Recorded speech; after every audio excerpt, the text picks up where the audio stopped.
ਸਤਿ ਸ੍ਰੀ ਅਕਾਲ ਜੀ। ਤੁਸੀਂ ਵੇਖ ਰਹੇ ਹੋ ਪੰਜਾਬ ਮੇਲ USA TV। ਮੈਂ ਹਾਂ ਸੰਜੀਵ ਯਸ਼ ਖੰਨਾ, ਤੁਹਾਡਾ ਸਾਰਿਆਂ ਦਾ ਸਵਾਗਤ ਪੰਜਾਬ ਚਰਚਾ ਦੇ ਵਿੱਚ। ਮੇਰੇ ਨਾਲ ਸਟੂਡੀਓਸ ਦੇ ਵਿੱਚ ਮੌਜੂਦ ਨੇ ਰਾਜੀਵ ਖੋਸਲਾ, ਐਨਾਲਿਸਟ ਨੇ ਤੇ ਨਾਲ ਇਕਨੋਮਿਸਟ ਨੇ ਤੇ ਹਮੇਸ਼ਾ ਪੰਜਾਬ ਦੀ ਇਕਨੋਮੀ ਦੇ ਉੱਤੇ ਸਾਡੇ ਨਾਲ ਗੱਲਬਾਤ ਕਰਦੇ ਨੇ।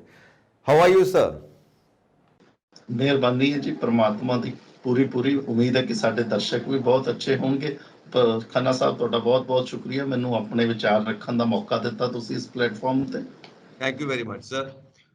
ਪੰਜਾਬ ਦੀ ਇਕਨੋਮੀ ਕਿਉਂਕਿ ਇਸ ਵਕਤ ਨਵੀਂ ਸਰਕਾਰ ਬਣੀ ਹੈ ਤੇ ਸਾਰਿਆਂ ਦੀ ਚਰਚਾ ਇਹੀ ਹੈ ਕਿ ਇਕਨੋਮੀ ਦਾ ਬਣੂਗਾ ਤੇ ਕੀ ਬਣੂਗਾ, ਕਿਉਂਕਿ ਖਜ਼ਾਨਾ ਖਾਲੀ ਅਸੀਂ ਅਕਸਰ ਸੁਣਦੇ ਹਾਂ।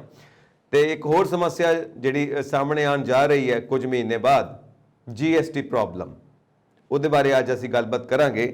ਸਭ ਤੋਂ ਪਹਿਲਾਂ ਤਾਂ ਅਸੀਂ ਇਹ ਜਾਣਨਾ ਚਾਹਾਂਗੇ ਕਿ ਇਹ ਵਿਚਾਰ ਕੀ ਹੈ, ਕ੍ਰਾਸ ਰੋਡਸ ਦੇ ਉੱਤੇ ਕਿਉਂ ਆ ਚੁੱਕੀ ਹੈ GST ਇਸ ਵੇਲੇ? ਸਰ, ਜਿਹੜੀ GST ਹੈ ਨਾ ਜੀ, ਜਦੋਂ ਇਹ ਸ਼ੁਰੂਆਤ ਹੋਈ, ਜੇ ਆਪਾਂ ਇਤਿਹਾਸ ਦੇ ਵਿੱਚ ਇਹਦੇ ਦੇਖਦੇ ਹਾਂ, ਪਿਛਲੇ 5 ਸਾਲ ਦਾ ਇਤਿਹਾਸ ਦੇਖਦੇ ਹਾਂ, ਤਾਂ GST 1 ਜੁਲਾਈ 2017 ਤੋਂ ਜਦੋਂ ਸ਼ੁਰੂਆਤ ਹੋਈ ਹੈ, ਇਹ ਬੜਾ ਇੱਕ ਵੇਸਟੀ ਡਿਸੀਜਨ ਸੀ।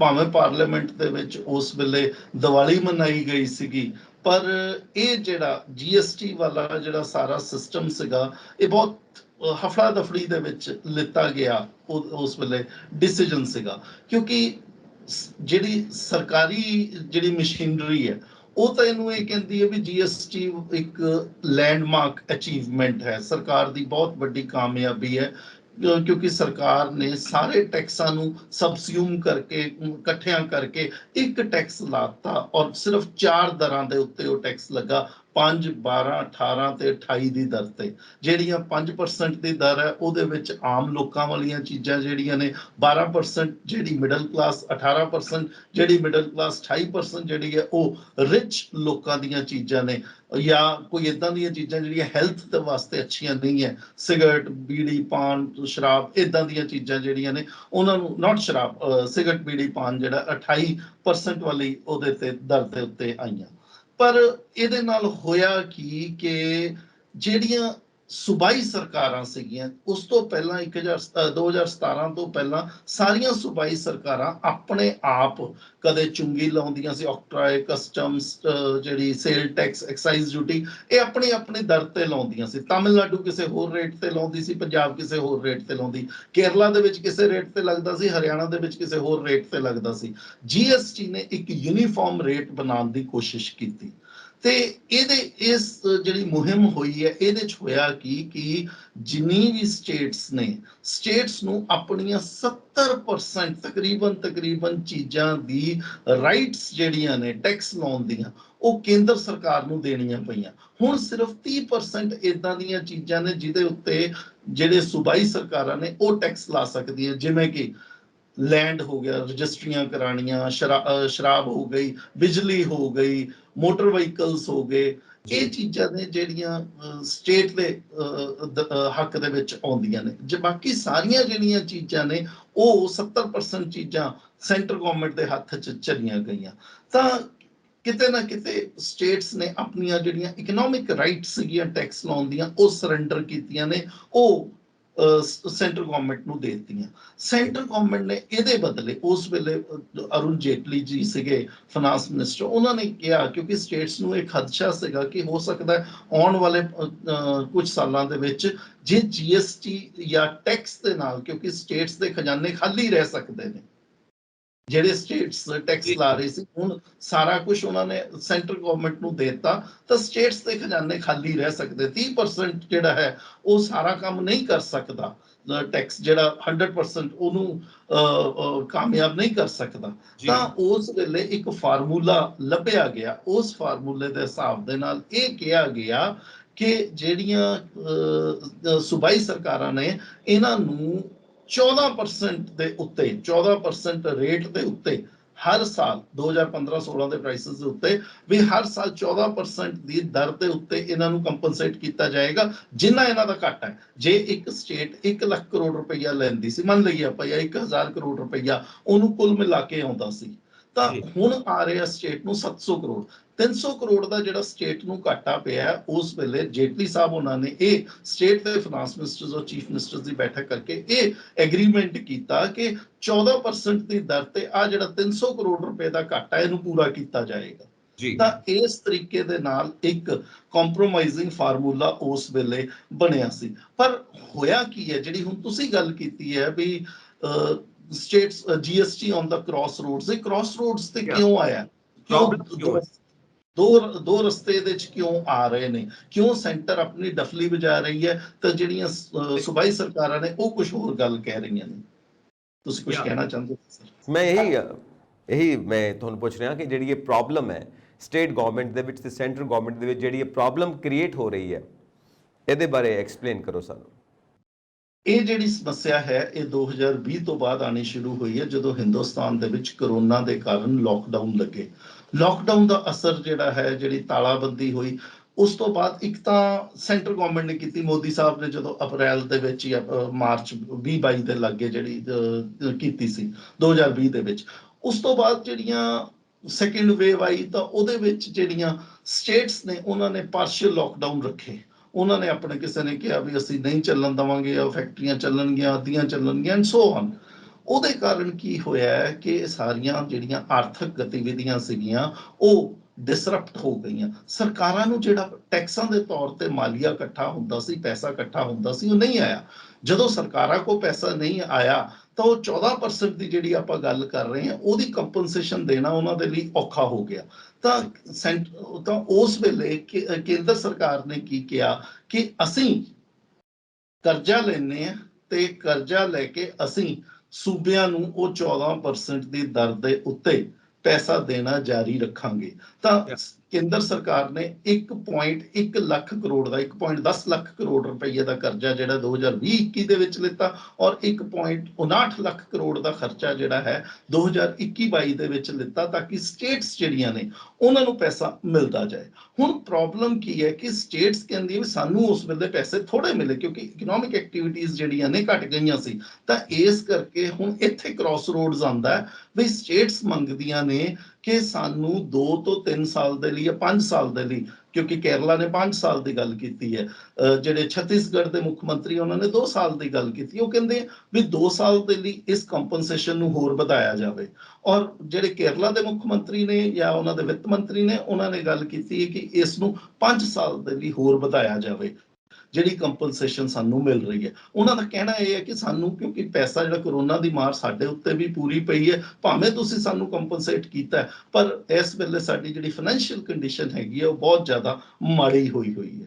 ਤਾਂ ਇਸ ਕਰਕੇ ਕੇਂਦਰ ਸਰਕਾਰ ਜਿਹੜੀ ਹੈ ਉਹਨੂੰ ਕਹਿੰਦੀ ਹੈ ਕਿ ਦੇਖੋ ਅਸੀਂ ਤਾਂ ਤੁਹਾਨੂੰ 5 ਸਾਲ ਦਾ ਵਾਅਦਾ ਕੀਤਾ ਸੀਗਾ, ਜਦੋਂ ਸਾਡਾ ਕੰਟਰੈਕਟ ਹੋਇਆ 2017 ਦੇ ਵਿੱਚ ਜੇਟਲੀ ਸਾਹਿਬ ਦੇ ਨਾਲ, ਉਦੋਂ ਅਸੀਂ ਤੁਹਾਨੂੰ ਇਹ ਕਿਹਾ ਸੀ ਵੀ 5 ਸਾਲ ਤੱਕ 14% ਦੀ ਦਰ ਦੇ ਉੱਤੇ ਅਸੀਂ ਤੁਹਾਨੂੰ ਮੁਆਵਜ਼ਾ ਦਿੰਦੇ ਰਵਾਂਗੇ। ਹੁਣ ਉਹ 5 ਸਾਲ 30 ਜੂਨ 2022 ਨੂੰ ਖਤਮ ਹੋਣ ਜਾ ਰਹੇ ਹਨ ਕਿ ਅਸੀਂ ਉਸ ਤੋਂ ਅੱਗੇ ਨਹੀਂ ਲੈ ਕੇ ਜਾ ਸਕਦੇ। ਸਟੇਟਸ ਜਿਹੜੀਆਂ ਨੇ ਉਹਨੂੰ ਅੱਗੇ ਲੈ ਕੇ ਜਾਣਾ ਚਾਹੁੰਦੀਆਂ ਨੇ ਕਿ ਇਹਨੂੰ ਵਧਾਇਆ ਜਾਵੇ, ਕੇਂਦਰ ਉਹਨੂੰ ਨਾ ਵਧਾ ਕੇ ਰਾਜੀ ਹੈ। ਇਹ ਦੋਨਾਂ ਦੇ ਵਿੱਚ ਮਸਲਾ ਖੜਾ ਹੋਇਆ। ਰਾਜੀਵ ਸਰ, ਮੈਂ ਇੱਕ ਚੀਜ਼ ਸੋਚਦਾ ਕਿ ਇਹ ਕੀ ਹੋ ਕੀ ਰਿਹਾ। ਮਤਲਬ ਮੈਂ 5 ਸਾਲ ਵਾਸਤੇ ਕਿਹਾ ਸੀ, ਇਸ ਕਰਕੇ 19 ਤੋਂ ਬਾਅਦ ਤੁਹਾਨੂੰ ਨਹੀਂ ਦੇ ਸਕਦੇ ਅਸੀਂ ਇਹ ਸਹੂਲਤ। ਇਹ ਕੀ ਹੋ ਰਿਹਾ? ਮਤਲਬ ਜਦੋਂ ਜ਼ਰੂਰਤ ਹੈ ਤਾਂ ਕਿਉਂ ਨਹੀਂ ਦੇ ਸਕਦੇ ਹੋ? ਇਹ ਕੋਈ ਕਹਿ ਦਿੱਤਾ ਸੀ, ਇਹ ਠੀਕ ਹੈ, ਰੂਲ ਠੀਕ ਹੈ, ਪਰ ਰੂਲ ਇਨਸਾਨਾਂ ਵਾਸਤੇ ਹੁੰਦੇ ਨੇ, ਇਨਸਾਨ ਰੂਲਸ ਵਾਸਤੇ ਥੋੜਾ ਹੁੰਦੇ ਨੇ। ਜਦੋਂ ਤੁਹਾਨੂੰ ਪਤਾ ਹੈ ਤੁਹਾਡੀ ਸਟੇਟਸ ਦੀ ਹਾਲਤ ਠੀਕ ਨਹੀਂ ਹੈ, ਸਟੇਟਸ ਦੇ ਵਿੱਚ ਜਿਹੜੇ ਲੋਕ ਰਹਿੰਦੇ ਨੇ ਉਹਨਾਂ ਦੀ ਜਾਨਾਂ ਦੀ ਕੀਮਤ ਹੈ ਕਿ ਨਹੀਂ ਹੈ, ਉਹਨਾਂ ਦੀ ਜਾਨਾਂ ਨੂੰ ਸਾਹਮਣੇ ਰੱਖਦੇ ਹੋ ਕਿ ਨਹੀਂ ਰੱਖਦੇ ਹੋ। ਠੀਕ ਹੈ, ਤੁਸੀਂ ਇੱਕ ਵਾਰੀ ਇਹ ਡਿਸਾਈਡ ਕੀਤਾ ਕਿ 5 ਸਾਲ ਵਾਸਤੇ ਦੇਵਾਂਗੇ ਅਸੀਂ ਤੁਹਾਡੇ ਨਾਲ, ਇਹ ਬੈਨੀਫਿਟ ਤੁਹਾਨੂੰ ਦੇਵਾਂਗੇ, ਪਰ ਉਸ ਤੋਂ ਬਾਅਦ ਜਿਹੜੀਆਂ ਸਟੇਟਸ ਨੂੰ ਲੋੜ ਹੈ ਤੇ ਉੱਤੇ ਕਿਉਂ ਨਾ ਦਿੱਤਾ ਜਾਵੇ?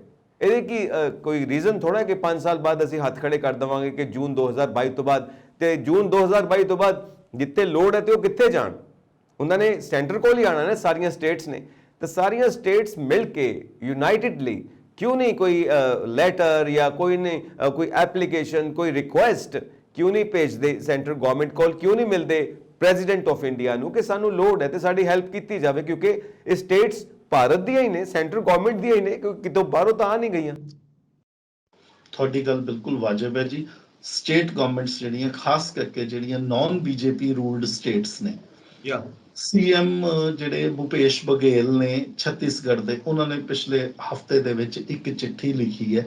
ਉਹਨਾਂ ਨੇ 17 ਚੀਫ ਮਿਨਿਸਟਰਸ ਨੂੰ ਇਹ ਚਿੱਠੀ ਲਿਖੀ ਹੈ ਕਿ ਉਹ ਜੀਐਸਟੀ ਕਾਉਂਸਲ ਦੀ ਮੀਟਿੰਗ ਜਿਹੜੀ 15 ਤਰੀਕ ਤੋਂ ਬਾਅਦ, ਮੈਨੂੰ ਲੱਗਦਾ ਤੀਸਰੇ ਹਫਤੇ ਦੇ ਵਿੱਚ ਇਸ ਵੇਲੇ ਹੋਣੀ ਮੁਕਰਰ ਹੋਈ ਹੈ, ਤੇ ਉਸ ਮੀਟਿੰਗ ਦੇ ਵਿੱਚ ਉਹ ਸਾਰੇ ਇਸ ਚੀਜ਼ ਨੂੰ, ਕੰਪਨਸੇਸ਼ਨ ਨੂੰ ਅੱਗੇ ਲੈ ਕੇ ਜਾਣ ਦੀ ਮੰਗ ਕਰਨ। ਵੀ ਜੇ ਕੰਪਨਸੇਸ਼ਨ ਅੱਗੇ ਨਹੀਂ ਜਾਏਗੀ ਤਾਂ ਜਿਹੜੀਆਂ ਸਟੇਟਸ ਨੇ ਉਹ ਲੋਕਾਂ ਦੇ ਪ੍ਰਤੀ ਆਪਣੇ ਜਿਹੜੇ ਨਿਰਵਾਹ ਨੇ, ਆਪਣੇ ਜਿਹੜੇ ਕੰਮ ਨੇ, ਜਿਹੜੀ ਲੋਕ ਪੱਖੀ ਕੰਮ ਨੇ, ਉਹ ਨਹੀਂ ਅੰਜਾਮ ਦੇ ਸਕਣਗੀਆਂ।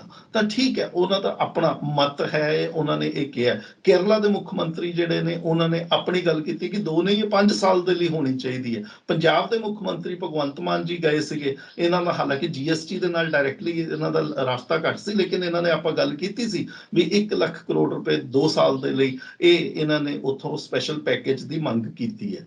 the problem is, Khanna Sahib, problem ਇਹ ਹੈ ਕਿ ਕਰੋਨਾ ਦੇ ਕਾਰਨ ਸਾਰੀਆਂ ਇਕਨੋਮਿਕ ਐਕਟੀਵਿਟੀਜ਼ ਜਿਹੜੀਆਂ ਨੇ ਉਹ ਬੰਦ ਹੋਈਆਂ ਸਨ, ਤੇ ਉਹ ਹਜੇ ਰਿਕਵਰ ਨਹੀਂ ਹੋ ਰਹੀਆਂ। ਜਦੋਂ ਰਿਕਵਰ ਹੋ ਰਹੀਆਂ ਸੀ, ਇਹਨਾਂ ਨੂੰ ਰਸ਼ੀਆ ਤੇ ਯੂਕਰੇਨ ਦੀ ਮਾਰ ਪੈ ਗਈ, ਲੜਾਈ ਦੀ। ਹੁਣ ਤੁਸੀਂ ਇਹ ਦੇਖੋ ਵੀ ਰਸ਼ੀਆ ਯੂਕਰੇਨ ਦੇ ਕਾਰਨ ਹਰ ਪਾਸੇ ਮਹਿੰਗਾਈ ਹੋ ਰਹੀ ਹੈ, ਠੀਕ ਹੈ।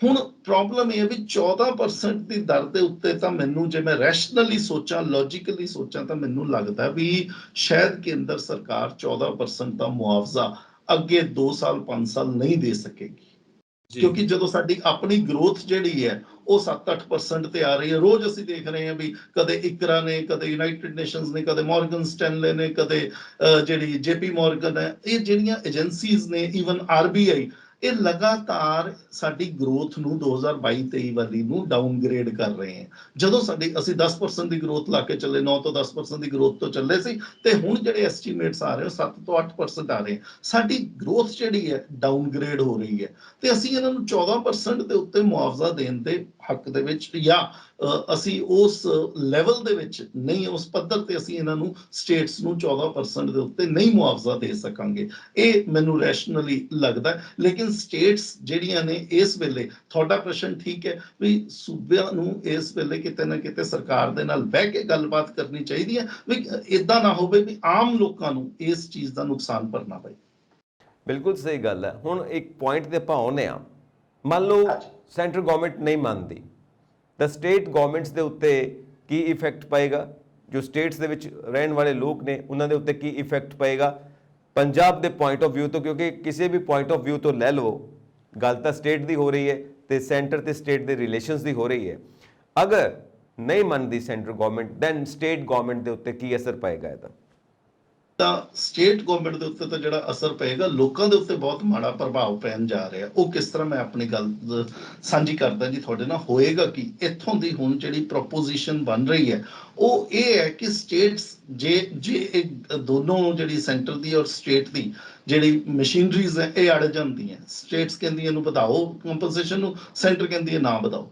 ਹੁਣ ਅਲਟੀਮੇਟਲੀ ਇਹਦਾ ਰੈਜ਼ੋਲੂਸ਼ਨ ਕੀ ਹੋਏਗਾ? ਸਟੇਟਸ ਕੀ ਕਹਿਣਗੀਆਂ? ਅੱਜ ਨਹੀਂ ਤਾਂ ਕੱਲ ਕੋਈ ਵੀ ਜਿਹੜੇ ਚੀਫ ਮਿਨਿਸਟਰਸ ਨੇ ਜਾਂ ਫਾਈਨਾਂਸ ਮਿਨਿਸਟਰਸ ਨੇ ਸਟੇਟਸ ਦੇ, ਉਹ ਕਹਿਣਗੇ ਕਿ ਠੀਕ ਹੈ, ਫਿਰ ਜੇ ਤੁਸੀਂ ਸਾਨੂੰ ਪੈਸਾ ਨਹੀਂ ਦੇ ਸਕਦੇ, ਇਦਾਂ ਕਰੋ, ਜੀਐਸਟੀ ਦੀ ਦਰਾਂ ਵਧਾ ਦਿਓ। ਜਿਹੜੀ ਜੀਐਸਟੀ ਦੀ ਦਰ 5, 12, 18, 28 ਦੀ ਹੈ, ਉਹ ਪੋਸੀਬਿਲਿਟੀ ਇਹ ਬਣ ਰਹੀ ਹੈ, ਕਿਉਂਕਿ ਕਈ ਅਖਬਾਰਾਂ ਨੇ ਇਸ ਚੀਜ਼ ਨੂੰ ਚੱਕਿਆ ਵੀ 5 ਤੋਂ 8% ਤੱਕ ਜਾ ਸਕਦੀ ਹੈ। ਜਿਹੜੀ ਦਰ ਇਸ ਵੇਲੇ 5% ਵਾਲੀ ਹੈ, ਜਿਹੜੀਆਂ ਚੀਜ਼ਾਂ ਤੇ ਇਸ ਵੇਲੇ 5% ਦੀ ਦਰ ਦੇ ਨਾਲ ਵਿਆਜ ਟੈਕਸ ਲੱਗਦਾ, ਉਹ ਦਰ ਜਿਹੜੀ ਹੈ 5 ਤੋਂ 8 ਤੇ ਜਾ ਸਕਦੀ ਹੈ। ਸਿਮਿਲਰਲੀ 12 ਵਾਲੀ ਜਿਹੜੀ ਦਰ ਹੈ, 12% ਜਿਸ ਤੇ ਟੈਕਸ ਲੱਗਦਾ, ਉਹ 18 ਦੇ ਨਾਲ ਮਰਜ ਹੋ ਸਕਦੀ। ਯਾਨੀ ਸਾਡੇ ਕੋਲ 3 ਦਰਾਂ ਬਣੀਆਂ, 8, 18 ਤੇ 28, ਕਿਉਂਕਿ ਸਟੇਟਸ ਚਾਹਣਗੀਆਂ ਵੀ ਟੈਕਸ ਜਿਹੜਾ ਉੱਤੇ ਕੀਤਾ ਜਾਏ ਤਾਂ ਕਿ ਸਟੇਟਸ ਨੂੰ ਪੈਸਾ ਮਿਲੇ।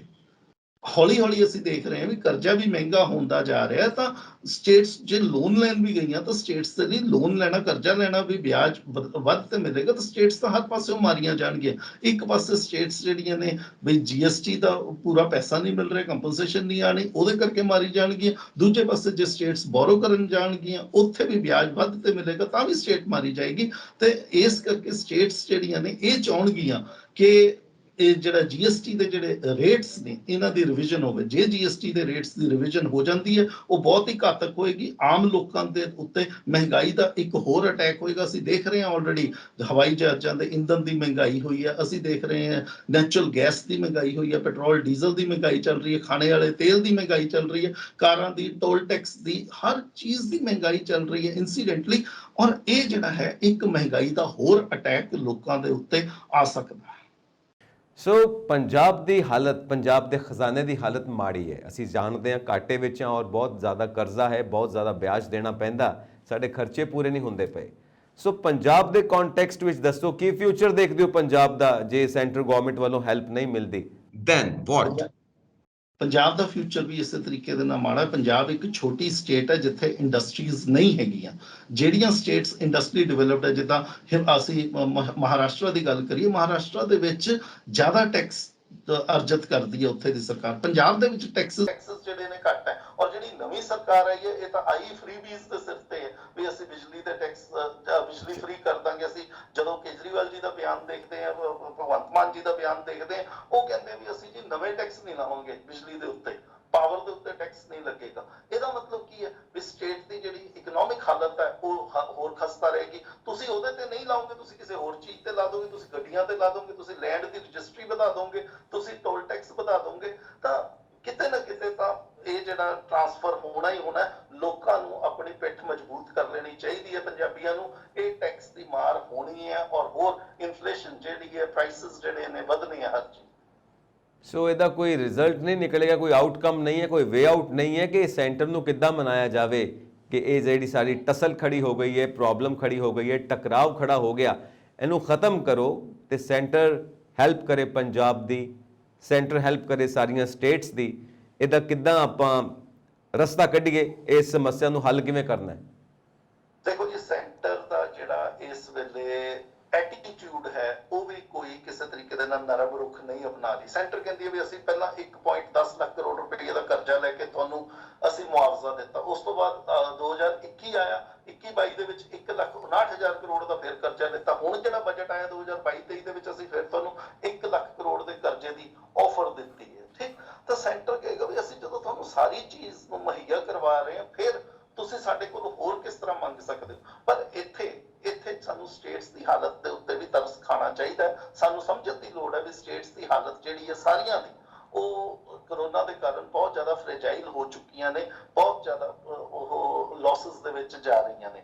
ਤਾਂ ਇੱਥੇ ਦੋ ਰਸਤੇ ਬਣ ਸਕਦੇ ਆ ਜੀ, ਜੇ ਸਟੇਟਸ ਚਾਹਣ ਤਾਂ ਔਰ ਸੈਂਟਰ ਜੇ ਕੁਛ ਕਿਸੇ ਤਰੀਕੇ ਦੀ ਨਰਮੀ ਦਿਖਾਉਂਦੀ ਹੈ ਤਾਂ ਦੋ ਰਸਤਿਆਂ ਚ ਪਹਿਲਾ ਰਸਤਾ ਜਿਹੜਾ ਬਣ ਸਕਦਾ ਉਹ ਇਹ ਹੈ ਕਿ ਜਿਹੜਾ ਸੈਂਟਰ ਔਰ ਸਟੇਟ ਦੋਨੋਂ ਕੰਪਨਸੇਸ਼ਨ ਦੇ ਉੱਤੇ ਤਿਆਰ ਹੋ ਜਾਣ। ਵੀ ਸੈਂਟਰ ਕਹਿੰਦਾ ਕਿ ਮੈਂ ਕੰਪਨਸੇਸ਼ਨ ਦਊਂਗਾ ਔਰ ਉਹ ਕੰਪਨਸੇਸ਼ਨ ਜਿਹੜੀ ਹੈ ਮੈਂ ਤੁਹਾਨੂੰ ਦੱਸਿਆ ਵੀ ਜੀਡੀਪੀ ਤਾਂ ਗਿਰ ਰਹੀ ਹੈ ਤਾਂ 14% ਦੀ ਦਰ ਤੇ ਤਾਂ ਨਹੀਂ ਹੋ ਸਕਦੀ, ਉਹਨੂੰ ਹੋ ਸਕਦਾ 8 ਤੇ 5% ਜਾਂ 6% ਜਿਹੜੀ ਵੀ ਦਰ ਕੇਂਦਰ ਔਰ ਜਿਹੜੇ ਸੂਬਾਈ ਜਿਹੜੇ ਵਿੱਤ ਮੰਤਰੀ ਨੇ ਉਹ ਬੈਠ ਕੇ ਜਾਂ ਪਾਲਿਸੀ ਫਾਰਮੂਲੇਸ਼ਨ ਜਿਹੜੇ ਕਰਦੇ ਨੇ ਉਹ ਨਾਲ ਬੈਠ ਕੇ ਡਿਸਾਈਡ ਕਰਨ ਤਾਂ ਉਹ ਕੰਪਨਸੇਸ਼ਨ ਜਿਹੜੀ ਹੈ ਕੁਝ ਘੱਟ ਰੇਟ ਦੇ ਉੱਤੇ ਇਹਨਾਂ ਨੂੰ ਦਿੱਤੀ ਜਾ ਸਕਦੀ। ਇੱਕ ਰਸਤਾ ਤਾਂ ਇਹ ਬਣਦਾ।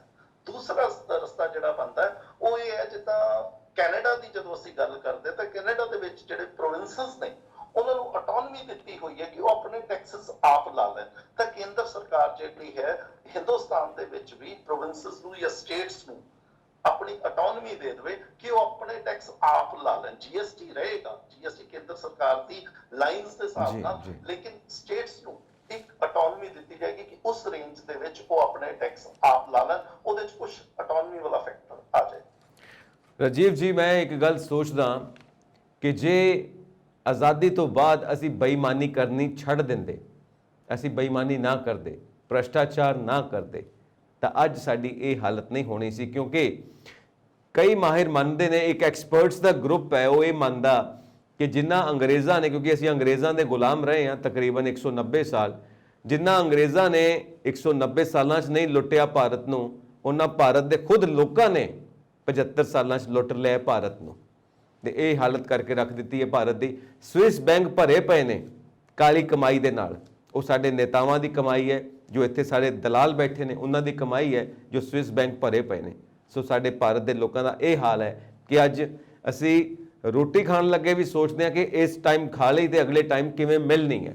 ਆਮ ਇਨਸਾਨ ਕਹਿੰਦਾ ਕਿ ਮੈਨੂੰ ਤੇ ਮੇਰੇ ਪਰਿਵਾਰ ਨੂੰ ਇੱਜ਼ਤ ਦੀ ਰੋਟੀ ਮਿਲਣੀ ਚਾਹੀਦੀ ਹੈ, ਉਹਦੀ ਲੋੜ ਇੰਨੀ ਕੀ ਹੈ।